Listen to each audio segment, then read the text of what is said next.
Podem os espíritos dos mortos se comunicarem com pessoas vivas? Eles retornam para suas casas para caçá-las, procurá-las.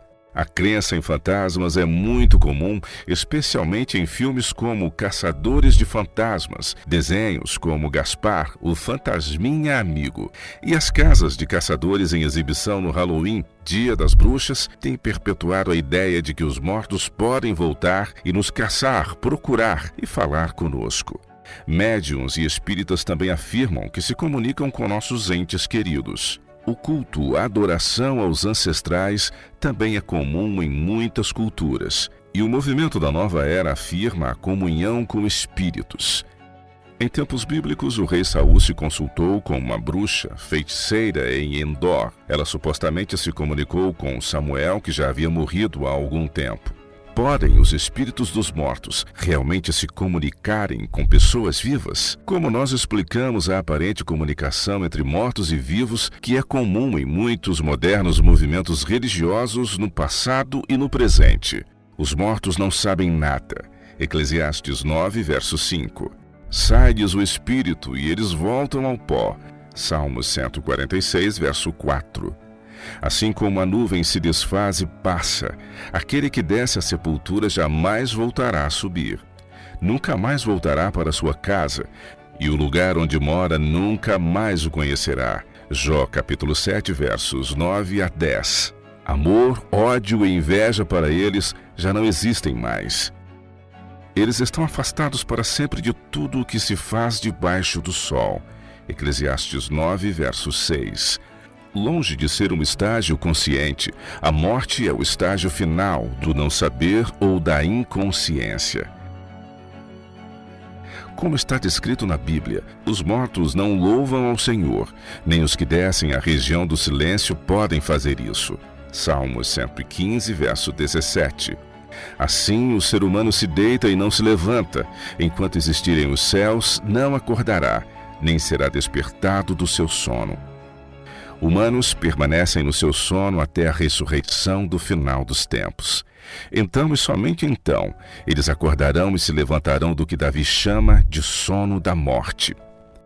Muitas religiões ensinam que a alma humana é imortal e somente o corpo físico realmente morre. Eles veem a morte como uma transição de um estágio de consciência para outro. De acordo com essa doutrina, a alma é uma entidade separada que somente reside, mora, no corpo que ela vive. No entanto, o texto de Gênesis 2, verso 7 diz claramente: Então o Senhor Deus formou o homem do pó da terra e lhe soprou nas narinas o fôlego de vida, e o homem se tornou um ser vivente. O homem não recebeu uma alma vivente, ele passou a ser uma alma vivente. A nova versão King James diz: o homem se tornou um ser vivente. Das 1.700 referências bíblicas para alma e espírito, nenhuma declara que a alma ou espírito é imortal ou eterno.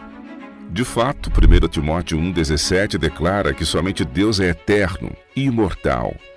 A doutrina da imortalidade da alma está cheia de falsas esperanças e nega a mensagem da morte. Se os humanos continuam a viver em um outro estágio, então não haveria nenhuma necessidade para a transferência da morte de Cristo.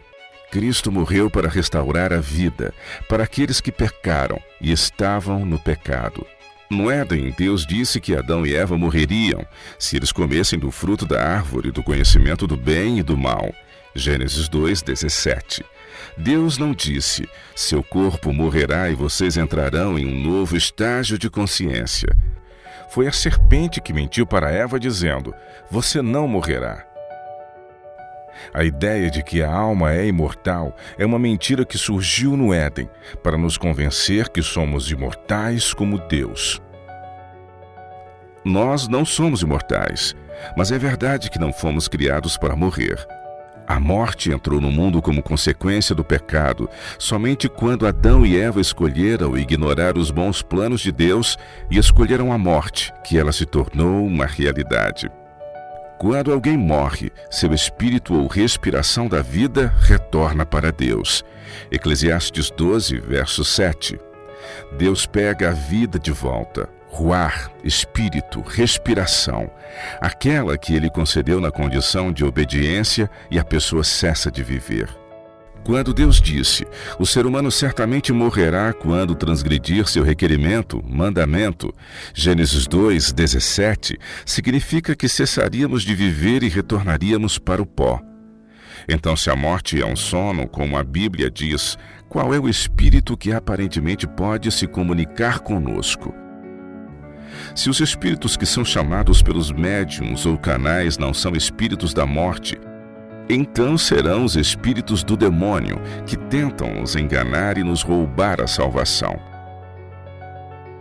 Existem muitos exemplos na Bíblia, ambos de anjos ou demônios trabalhando na Terra. O movimento do espiritismo moderno começou em 1848, quando as irmãs Fox viveram experiências misteriosas em sua casa da fazenda em Hydesville, Nova York. Desde este humilde começo, o espiritismo tem crescido para um movimento mundial, concentrando sua atual credibilidade no movimento da nova era. Até os primeiros líderes do espiritismo admitiam que a comunicação com Satanás era pessoalmente. Spriten, uma revista norueguesa espírita, diz: Espiritismo é a serpente no paraíso, oferecendo ao homem para comer da árvore do conhecimento do bem e do mal. Moses Hu, um palestrante pioneiro espírita, fez a seguinte declaração: a verdadeira serpente, em resposta para a questão em quem então nós devemos acreditar, Deus ou Satanás. Eu respondo, de fato, em cada caso na Bíblia justifica-nos acreditar em Satanás. Ele sempre tem sido verdadeiro. Isto é mais do que podemos dizer do outro.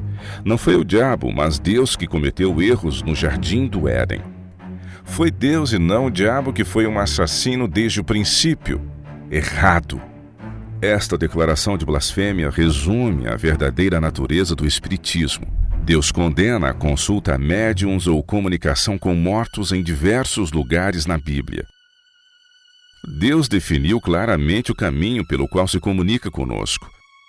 Ele se comunica através da sua inspirada palavra, as Escrituras, e através de seus profetas. Apocalipse 19, verso 10. Nenhum lugar na Bíblia menciona a comunicação com nossos queridos como meio de obter informações, conhecimento e inspiração. A Bíblia ensina que a morte é um sono. Aguardemos a voz de Cristo que vem vindo, em vez de assistir à dor e ao sofrimento dos nossos entes amados. Eles estão dormindo em paz, inconscientes do que está acontecendo na terra. Amor, ódio e inveja para eles já não existem mais. Eles estão afastados para sempre de tudo o que se faz debaixo do sol. Eclesiastes 9, verso 6.